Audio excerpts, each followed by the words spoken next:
在给老婆洗内裤时，发现三角处有个焦黄的印子，我好奇地凑到鼻子下闻了闻，居然有一股浓烈的烟草味。可我并不记得用烟烫过她的内裤，老婆更是从不抽烟。我捏着那条内裤僵在原地，脑海里闪过无数种可能。这时手机忽然亮起，是她发来的消息：今晚要赶项目进度，你别等我，自己先休息。小雨的工作是我安排的，在一家动漫公司做助理，原本很清闲，最近却频繁加班到深夜才回家。以前我只当是行业常态，此刻却如冷水浇头，那股难闻的烟草味分明是有人故意留下的。我压住情绪回复他：在哪里加班？我去接你吧。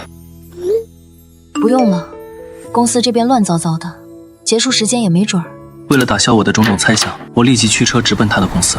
大楼只有3层，亮着灯，隐约传来谈笑声。我没有上楼，而是拨通了小雨的电话：我在楼下等你，夜里不安全。你怎么真的来了？我手头还有点事儿，你还是先回去吧。他语气里的慌乱让我心底一沉。挂断电话后，我闪身进了消防通道，暗中观察。不久，他与一名身穿灰色西装的男人并肩走出，两人在豪车前相拥，吻得缠绵。看来真的被我猜中了，他背叛了我们的家庭。我恨不得冲出去将两人暴揍一顿，却听见男人调戏的话语：你那位老实人还挺黏你的。别提他了，烦人的很。上次他打电话来，我们不是也没停吗？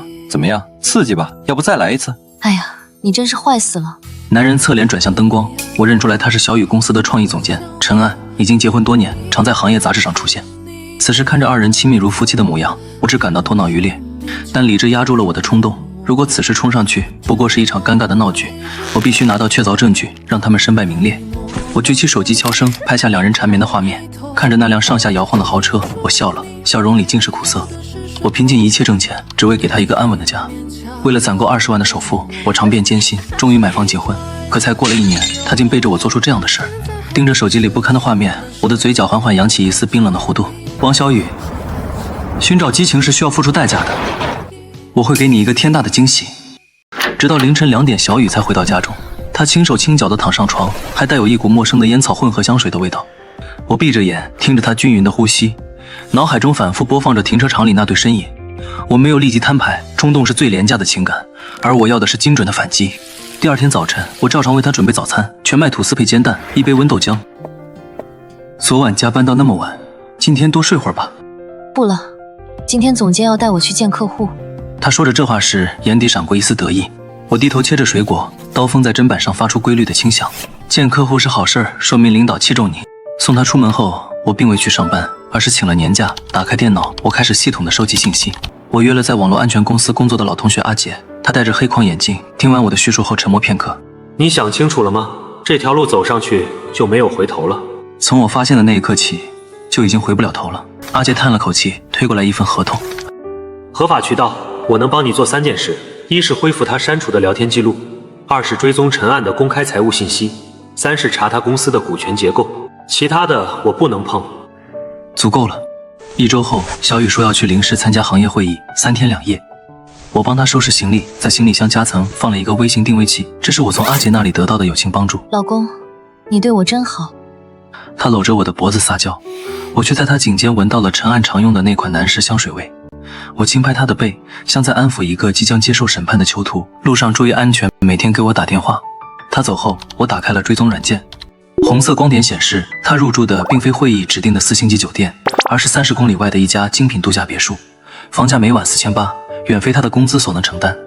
我截图保存所有定位信息，然后开始整理阿杰发来的资料。陈案的背景比我想象的更有趣，他所谓的创意总监头衔实则是个空壳，公司真正的核心团队在另一座城市，他不过是分公司用来撑门面的花瓶。而他之所以能坐稳这个位置，全靠他的妻子苏婉。苏婉的父亲是本地建材商会会长，公司近60%的业务都来自苏家的人脉。陈案在业内风评极差，克扣下属项目奖金，虚报差旅费，甚至挪用公司备用金去炒股。最讽刺的是，这个在社交平台上大谈家庭至上的男人，2年前就与苏婉分居了。分居协议里写明，若陈案再有出轨行为，将净身出户，且需支付高额赔偿。我看着屏幕上密密麻麻的证据链，忽然笑出了声。小雨以为攀上了高枝，殊不知那根本是棵即将倾倒的朽木。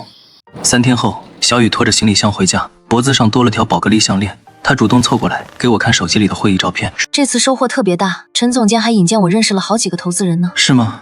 那真好。我接过手机，指尖滑动时不小心点开了相册的最近删除文件夹，里面有几张他与陈案在别墅泳池边的合影，虽然已删除，但缩略图仍清晰可见。他脸色骤变，一把抢回手机。你看什么？怎么了？我看看你拍的专业照啊。我装作茫然，心里却记下了照片的拍摄时间，与他告诉我在开会的时间完全重合。第二天清晨，我在楼下遇到了邻居李阿姨，她女儿也在小雨的公司做财务，平日里最爱打听八卦。小张啊，你家小雨最近是不是要高升了？阿姨怎么这么说？我闺女说你们小雨和那个陈总监走得特别近，上周还单独去出差了。公司里风言风语的可不少，你得多留个心眼儿。我苦笑着摇头，小雨是为了工作，我相信她。转身离开时，我脸上的笑容瞬间消失。流言已经传到这个程度，看来他们连基本的掩饰都懒得做了。我约了律师朋友大刘，他在离婚诉讼领域颇有名气。听完我的讲述后，给我倒了杯茶。从法律角度，你需要完成3件事：第一，取得对方出轨的确凿证据；第二，摸清夫妻共同财产的明细；第三，了解他在这件事上的态度和底线。证据我已经在收集。财产方面，我们刚买房1年，首付是我父母出的80万贷款，是我在还。他的工资基本自己花销，家里开支都是我负责。那更要尽快行动。如果他在此期间有大额消费或转移财产的行为，你需要及时固定证据。大刘给我列了份清单，包括银行流水、房产证复印件、聊天记录公证等17项材料。周末小雨说想回娘家吃饭，我拎着2盒上好茶叶和1套按摩仪，陪她一起回去。哎呀，小张，来就来，还带这么多东西。饭桌上，小雨的母亲不断暗示现在年轻人压力大，又说谁家女儿结婚时彩礼收了66万。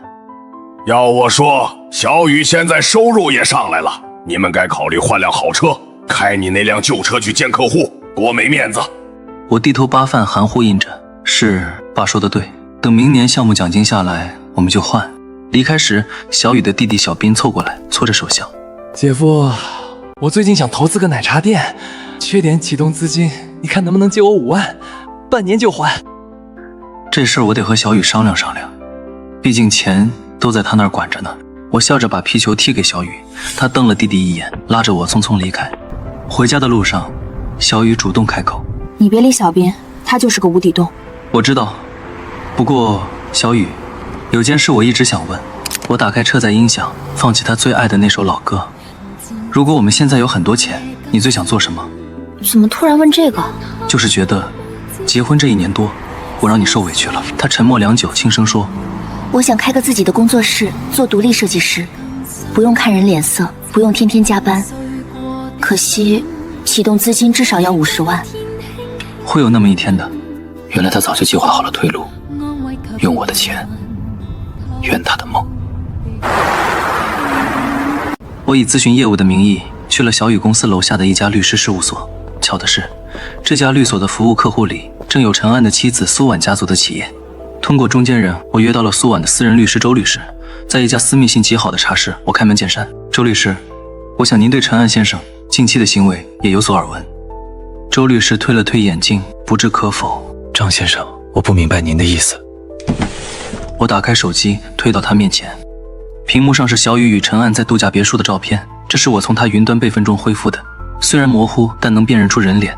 这些照片里的女人是我的妻子，而陈安先生似乎忘记了分居协议里的条款。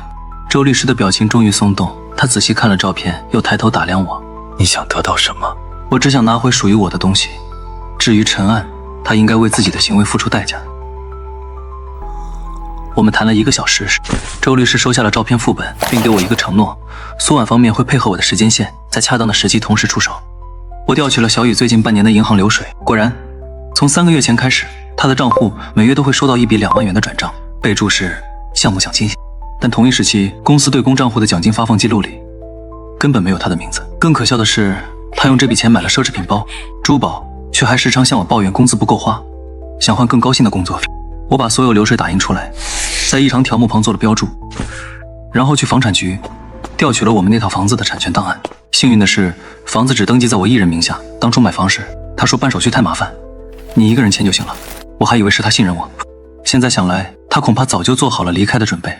那晚小雨回家，神情异常兴奋，他拉着我的手，眼睛亮晶晶的。老公，我们公司要拓展新业务，陈总监说可以让我入股，只要30万就能占5%的干股，明年分红至少能翻倍。30万？我们哪有那么多现金？可以把房子做2次抵押啊。现在行情好，能贷出80万呢。除了入股的钱，我们还能换辆车，再把装修升级一下。他滔滔不绝地描绘着美好未来，我却听出了一身冷汗。原来他们的计划已经进展到这一步，不仅要毁掉我的婚姻，还要榨干我最后的价值。这事儿太大了，我得考虑考虑。还考虑什么呀？机会不等人。陈总监说了，这个名额就留给我3天。他的急切暴露了一切，我看着他因为激动而泛红的脸，忽然觉得无比可悲。好，明天我去银行咨询一下。他欢呼着抱着我，在我脸上亲了一口。我僵着身体，等他去洗澡后，用力擦掉了那个吻。我找到了阿杰推荐的私家侦探老郑，他50多岁，相貌普通的像路边任何一个中年大叔。这些是目前我掌握的所有线索。张先生，你要的资料3天后给你。我给了他陈安的车牌号、常出没的地点以及小雨的基本信息。老郑接过信封时低声补充：这种人我见多了，你放心，我会把他裤衩什么颜色都查出来。我约了小雨公司的前台小姑娘小美，她是我表妹的闺蜜，曾暗示过我多关心小雨姐。张哥，我真不想多嘴，但小玉姐她和陈总监的事，公司里几乎都知道了。小美告诉我，陈安经常以见客户为由带小雨外出，有时下午离开，第2天才出现。他们还公然在办公室调情，有次甚至在茶水间接吻被保洁阿姨撞见。最过分的是上周，陈总监当着大家的面说，要提拔小雨姐做部门副主管。可那个位置本来是刘姐的，刘姐都干了8年了。公司领导不管吗？谁敢管呀？陈总监是总部派来的，而且听说他岳父家特别厉害。我送小美离开后，在咖啡厅坐了很久。窗外的城市车水马龙，每个人都行色匆匆，奔赴着各自或光明或阴暗的人生。老郑给了我一个厚厚的文件袋。这个陈安真是个人才，婚内出轨的记录从5年前就开始了，光我查到的就有4个不同女性。他挪用公司资金去澳门赌博，欠了200多万的债，现在靠拆东墙补西墙，勉强维持。文件里有陈安在赌场的监控截图、高利贷借条照片，甚至还有他去医院治理病的记录。你妻子这边，她最近在咨询离婚律师，问的都是如何分走男方婚前财产，女方出轨是否影响财产分割这类问题。老郑顿了顿，看着我：张先生，我建议你尽快行动。从聊天记录看，他们计划在下个月启动离婚程序，到时候他会以性格不合为由起诉，要求平分房产，并索取精神损失费。下个月，我知道了，谢谢。我付了尾款，抱着文件袋走出事务所。阳光刺眼，我却感到彻骨的寒冷。我开始整理所有证据，分门别类。第一类，小雨与陈安的出轨证据照片、视频、开房记录。第2类，陈安的经济犯罪证据，挪用公款、赌博、高利贷。第3类，小雨计划转移财产的证据，银行流水、律师咨询记录。第4类，小雨家人试图索取财物的证据录音、聊天记录。我将这些材料复制了3份，一份交给周律师，一份交给大刘，一份自己留存。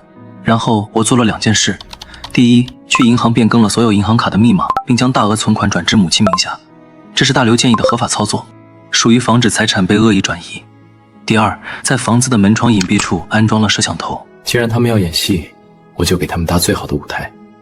小雨再次提出回娘家，这次他弟弟小斌直接摊牌了。姐夫，我女朋友怀孕了，得赶紧买房结婚。你看能不能先借我30万，就当我预支小雨的彩礼。小雨的父母也帮腔，说一家人就该互相帮忙。30万不是小数目，我得回去看看账上还有多少。还看什么？你们的房子现在是值快400万了，抵押个几十万不是轻轻松松。我终于明白这一家人为何如此急迫，他们早就把我当成了提款机，想在真相暴露前榨取最大价值。爸，抵押贷款需要夫妻双方签字，小雨，你觉得呢？小雨瞪了我一眼，打着圆场。这事儿以后再商量。小斌，你也真是，30万哪是说拿就能拿出来的？但他的眼神告诉我，他已经不耐烦了。那晚，小雨第一次主动提起未来。老公，如果我们以后分开了，你会把房子分我一半吗？怎么突然问这个？就是最近看新闻，好多夫妻离婚时为了房产闹得头破血流。我觉得，如果真到那一步，好聚好散最重要。你放心，我不会亏待你的。他似乎松了口气，转身睡了。我睁着眼看着天花板，直到晨光熹微。我和大刘周律师开了3方视频会议。苏安女士已经准备好了所有材料，包括陈安挪用公款的证据、赌赌债借条以及他违反分居协议的铁证，我们可以在任何时候提起诉讼。我这边也准备好了离婚诉讼材料，根据现有证据，我们可以主张对方存在重大过错，要求其净身出户，并赔偿精神损失。再等等，他们不是想要钱吗？我说出了自己的计划。大刘和周律师听完沉默良久。你确定要这么做？风险不小。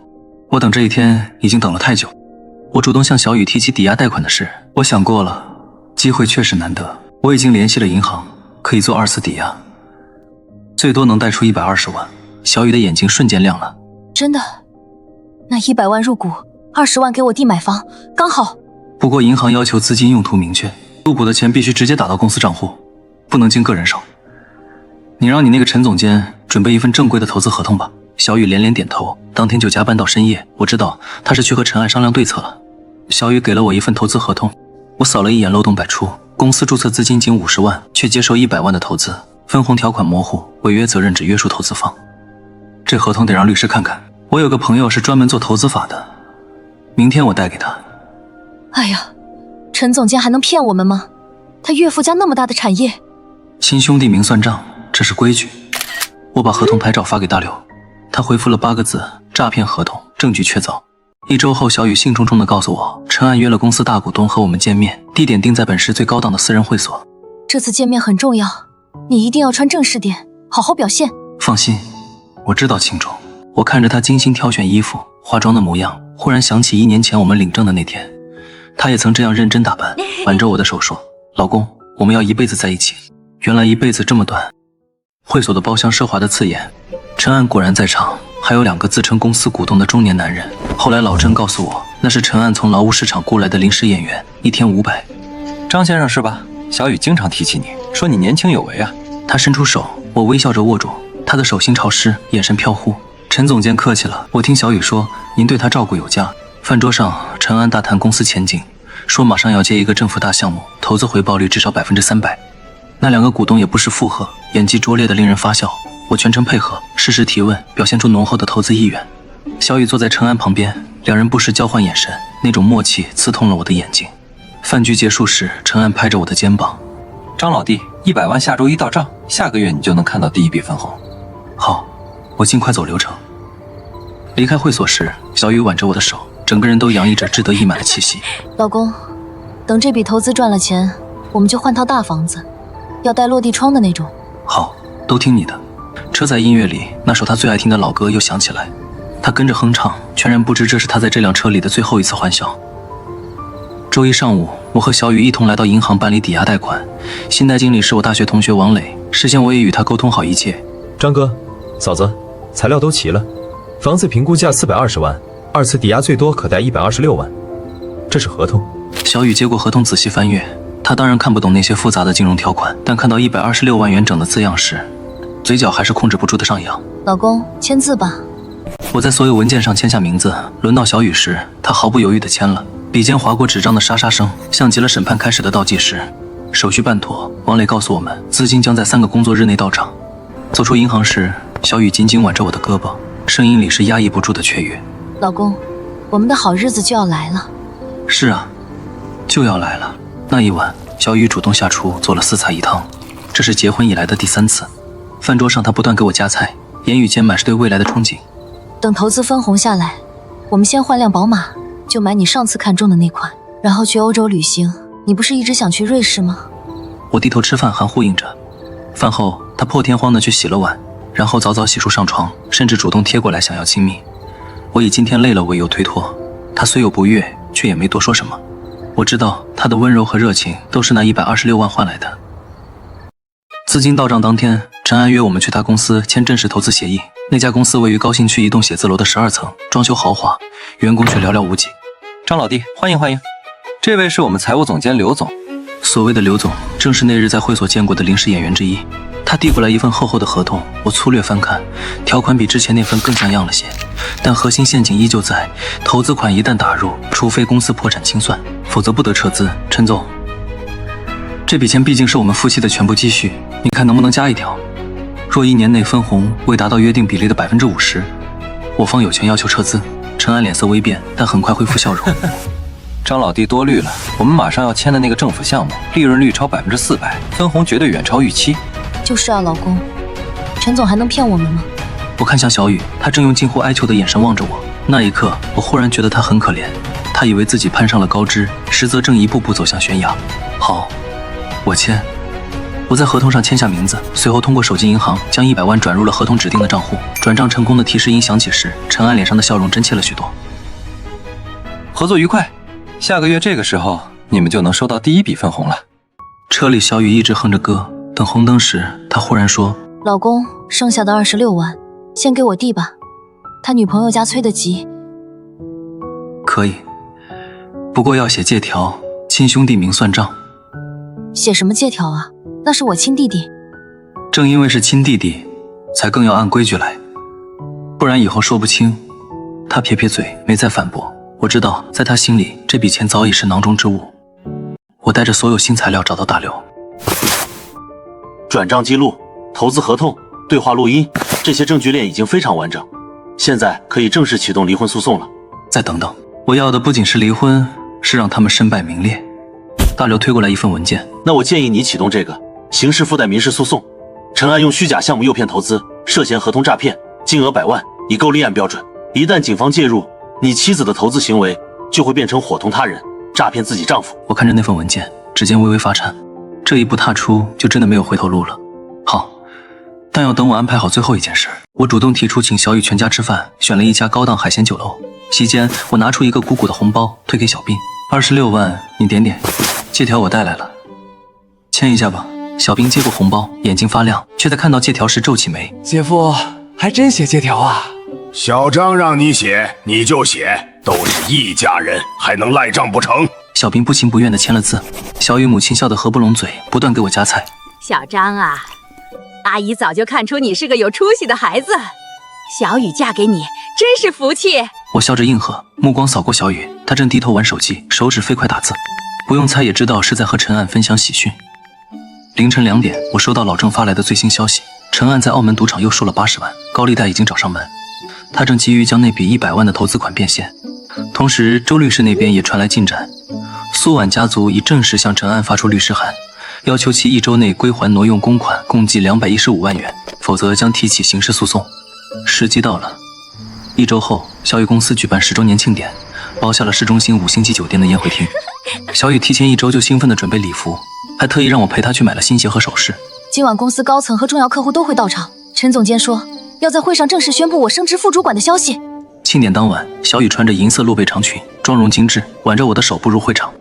她不断和同事打招呼，接受着或真或假的恭维，俨然已是准副主管的姿态。陈安作为创意总监上台致辞，他西装革履，侃侃而谈，感谢团队，展望未来。台下掌声雷动，没人知道这个男人背后有多少龌龊。致辞结束，主持人忽然说：“接下来，有请陈总监的特别助理小雨女士上台。陈总监特意准备了一份惊喜。”小雨惊喜地捂住嘴，看了我一眼，在我鼓励的眼神中款款上台。陈安从礼仪小姐手中接过一束鲜花递给她，然后对着话筒说：“小雨加入公司，虽然时间不长，但能力出众，贡献卓越。经公司管理层决定，即日起晋升为设计部副主管。”掌声再次响起，小雨眼眶泛红，接过鲜花，正要说话，宴会厅的大门忽然被推开，6名穿着制服的警察走进来，径直走向舞台。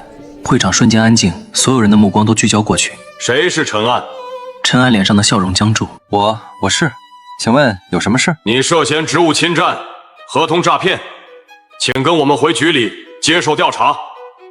2名警察上前，一左一右站在陈安身边，台下哗然，议论声四起。小雨呆立在台上，手里的花束啪地掉在地上。他茫然地看着陈安被戴上手铐，又茫然地看向我。我缓缓站起身，从口袋掏出一个 U 盘，走向舞台。我从呆滞的主持人手中拿过话筒，试了试音。各位，抱歉打扰大家的雅兴，但我有些话必须在这里说清楚。我走到控制台，将 U 盘插入电脑。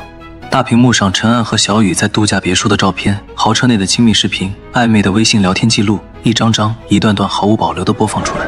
会场彻底炸了，惊呼声、骂声、拍照声混成一片。关掉！关掉！那不是真的！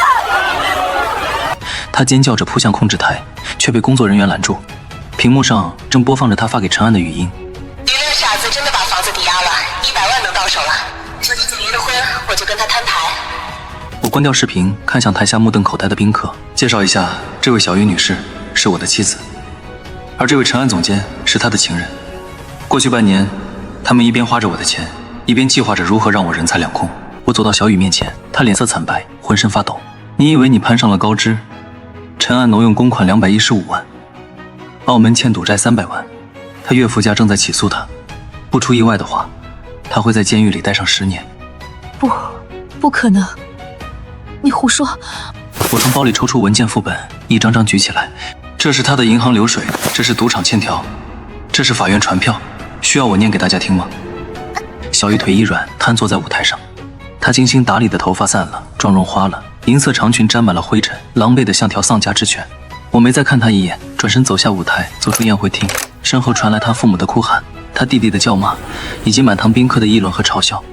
夜风很凉，我深吸一口气，坐进车里，手机开始疯狂震动。小雨的来电，她父母的来电，她弟弟的来电，我一概没接。几分钟后，我收到大刘的微信：警方已立案，陈案被正式刑拘，离婚诉讼材料明早递交法院。我回复：收到。发动车子驶入夜色，后视镜里酒店灯火通明，那场闹剧还在继续，但于我而言，一切已经结束了。第二天一早，我作为案件相关人被传唤到派出所配合调查。负责案子的李警官是个眼神锐利的中年人。张先生，你提供的证据非常关键。陈安对其挪用公款、伪造项目合同、骗取你100万元投资的事实供认不讳。他还交代你妻子小雨对诈骗计划知情，并多次催促他加快实施。他不只是知情，是主谋之一。他利用我对他的信任，套取家庭财产信息，并在我面前极力渲染那个虚假项目的可靠性。我将准备好的材料递过去，小雨催促陈安尽快搞定我的聊天记录，他谎称加班视为优惠的行车记录仪片段，以及他家人试图索取26万元的录音。李警官仔细翻看，眉头紧锁。这案子性质很恶劣，不仅是经济犯罪，还涉及婚姻欺诈，我们会依法处理。另外，关于你那100万，由于是打入陈安控制的公司账户，并一部分被他转移偿债，追回需要时间，你要有心理准备。我明白，钱可以慢慢追，但我要求法律给他们应有的惩罚。我刚到家门口，就看见小雨的父母和弟弟堵在那里，3人眼睛通红，神情激动。张浩，你个没良心的，你怎么能这样害小雨？她是你老婆。姐夫，不，张浩，你赶紧去跟警察说，那都是误会，让我姐出来。那26万我们不要了，还不行吗？我冷冷地看着他们，害他的是他自己。那26万，借条在手，白纸黑字，你们必须还。至于小雨，他涉嫌合伙诈骗，现在被刑事拘留，等着他的将是法律的审判。你这是要逼死我们全家？一夜夫妻百日恩，你怎么这么狠毒？当他躺在别人怀里算计我的房子和存款时，可曾念过一丝恩情？当你们合起伙来想吸干我最后一滴血时，可曾想过今天？我掏出手机，按下播放键，里面传出上次吃饭时小雨母亲的话：小雨嫁给你真是福气，以及小兵拿到钱时得意的笑声。3人的脸色瞬间变得惨白，我不再理会他们，径直开门进屋反锁。门外传来哭嚎和捶门声，持续了10几分钟才渐渐远去。大刘将离婚起诉状递给我，诉讼请求写得清晰有力，因女方在婚姻存续期间与他人同居，并涉嫌刑事犯罪，存在重大过错，要求判决离婚，女方净身出户，女方赔偿男方精神损害抚慰金20万元，女方及其家人返还借款26万元及利息。证据充分，事实清楚，加上他目前被刑拘，这个案子判离和我们的诉求被支持的概率超过90%。开庭时间定在下个月15号。他家人那边那26万，民间借贷，证据确凿。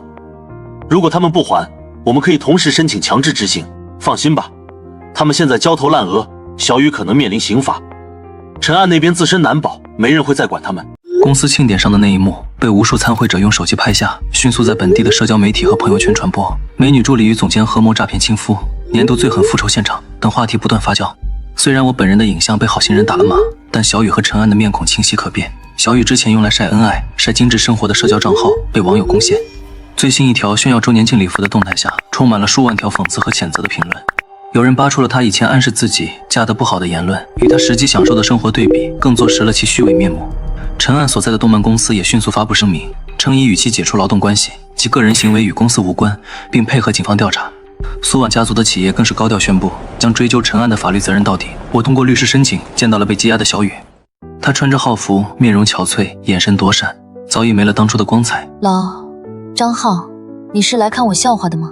我是来告诉你，离婚诉讼已经提交了，你净身出户，另外需要赔偿我精神损失，还有你家人借的26万，必须连本带利还清。你非要做的这么绝吗？我都这样了，我可能还要坐牢。坐牢是你罪有应得，当你选择背叛和欺骗的时候，就该想到可能会有今天。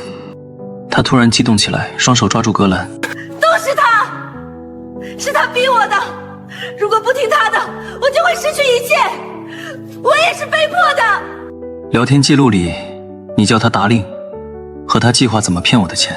憧憬他离婚后你们双宿双飞的时候，可没看出半点被逼无奈。我站起身准备离开。等等，张浩，看在我们过去的情分上，你撤诉好不好？我错了，我真的知道错了，我出来以后一定好好跟你过日子，求求你了。他的眼泪滚落下来，但在我看来，这泪水与他曾经为了达到目的而假装出的委屈并无不同。我们之间早就没有情分了，你好自为之。离婚案开庭，小雨因涉案在押，通过视频连线参与庭审，他的家人坐在旁听席，神情灰败。法庭上，我的代理律师大刘条理清晰地出示了所有证据：出轨实证、诈骗证据、转移财产企图。小雨的律师辩护苍白无力，只能反复强调女方年轻无知，受人引诱。法官当庭询问小雨是否同意离婚，视频那头他沉默良久，最终哽咽着说出同意。法庭辩论结束后，法官休庭合议。半小时后，审判长当庭宣判：本院认为，被告小雨在婚姻关系存续期间，与他人存在不正当关系，并伙同他人企图骗取原告巨额财产，严重伤害了夫妻感情，违背了夫妻间的忠诚义务，存在重大过错。判决如下：一、准予原告张浩与被告小雨离婚；二、夫妻共同财产现于被告个人物品归被告所有，其余财产包括涉案房产、车辆、存款等均归原告所有。三、被告小雨于本判决生效之日起30日内赔偿原告张浩精神损害抚慰金人民币20万元。四、被告小雨及其家人于本判决生效之日起30日内归还原告张浩借款26万元及相应利息。法槌落下，小雨在视频里失声痛哭，他的母亲在旁听席上晕了过去。我平静地收拾好文件，与大刘握手致谢。陈案的案件涉及职务侵占、合同诈骗、赌博等多种罪名，庭审公开进行。苏婉家族聘请了顶尖的律师团队，出示的证据如山。最终，陈案数罪并罚，被判处有期徒刑12年，并处罚金追缴违法所得。